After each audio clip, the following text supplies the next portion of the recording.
Hey guys, what's up? Welcome back to the channel. Today's video is all about the 5 things you should never buy for your home if you love to decorate.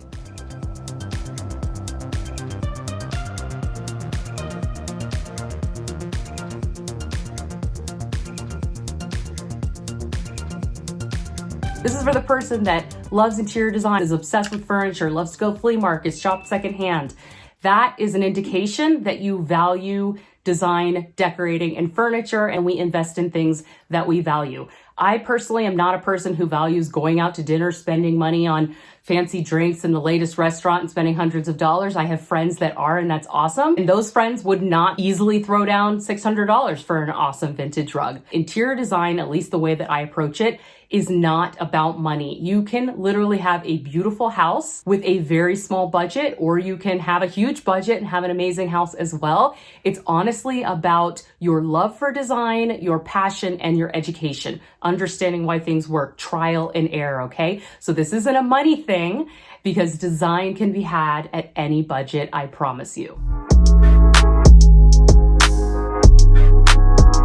Okay, so your area rug is honestly one of the most important things in your space. It sets the tone for the room. It dictates your style. It's kind of the thing that you should really choose first.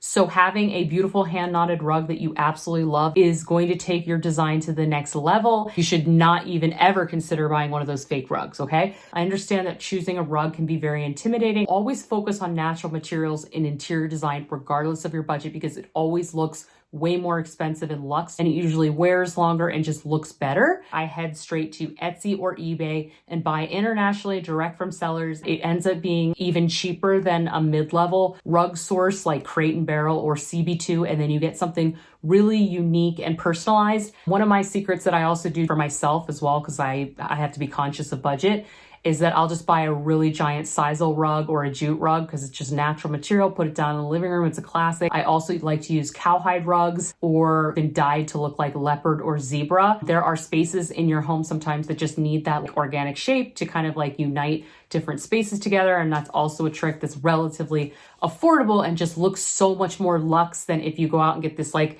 machine made, really cheap quality rug.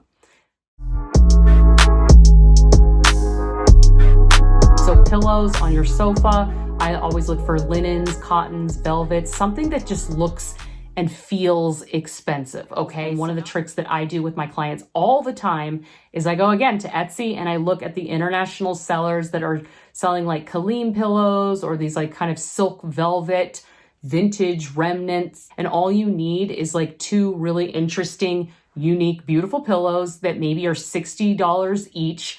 And you add that on a sofa with like a couple of black and white pillows as your bridge neutral, and it elevates the entire space. So you can still have a cheaper sofa, have a cheaper coffee table, have maybe some of the larger pieces not be like super expensive, but just by adding a really great couple of textiles, maybe a mohair throw or something that could even be found at a thrift store, it immediately feels more luxe. And Number 3, I kind of hate to bring it up because it's so obvious, but it's bad fake reproduction art. Art is one of those things that I find is actually kind of hard to get secondhand, tends to be more expensive. I try to focus on at least having one big, beautiful piece of art that I've either found or bought through an artist. There's some Instagram accounts that I follow now online that kind of focus only on like vintage art. And I think that's kind of a fun thing. You can also go to Etsy and print small runs of photographs from the artist directly. So you're taking the file to the print store, printing it out, and then framing it. And I love IKEA for like basic frames, or you could find a frame at the thrift store. So if you don't have a huge budget for art, it's just really important not to do these fake reproduction, farmhousey, big old word art, live, laugh, love signs. That's absolutely not design. And just get creative. Either paint your own canvas, frame family photos in an interesting way, do a photo grid, get cool posters from the art museum, but just avoid the fake reproduction art that you've seen everywhere. No more Eiffel Towers, Paris from IKEA. You have to have unique pieces that nobody else has, even if it's an accent chair. That's a really good thing to buy vintage. I love to shop on Facebook Marketplace and Craigslist. It really depends on your area. If you're not in a like big metropolitan area, I'm not right now either, and I've still managed to find really cool stuff. You can check out a place like Cherish. That's like a more of a high-end, very design focused, but there's deals all the time to buy secondhand. You can also check out the vintage sellers on Instagram, but you want to make sure that you have a healthy collection of amazing vintage pieces that look really cool.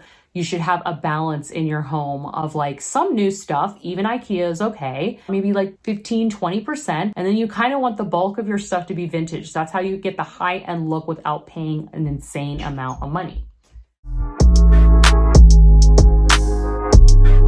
And the last one is you should absolutely never, ever put into your home sofas that recline or have cup holders. Well, your largest piece of furniture dictates the entire style of your room. So it's very important to get a sofa that fits into your design aesthetic, but that also is functional for you, okay? So the big marshmallow sofa is not the only sofa that is comfortable and seats a lot of people. You can get a sectional, you can get it with performance fabric, so it's durable if you have kids, or go for a velvet, which I find is a little bit more low maintenance. I just honestly read the reviews and look at the customer photos. You can tell so much more about the quality and comfort level based on what people actually say. And I like to see people's very candid, normal photos that are not styled to see that how that sofa very much wears. So I hope this video was helpful. If you feel like I missed anything, let me know in the comments below. Again, it's really never been about money for me. It's about having a love for design, educating your eye, knowing where to spend, knowing where to save, and having fun with it and exploring your style. Thanks so much for watching. Please be sure to subscribe to the channel, and I will talk to you later. Bye.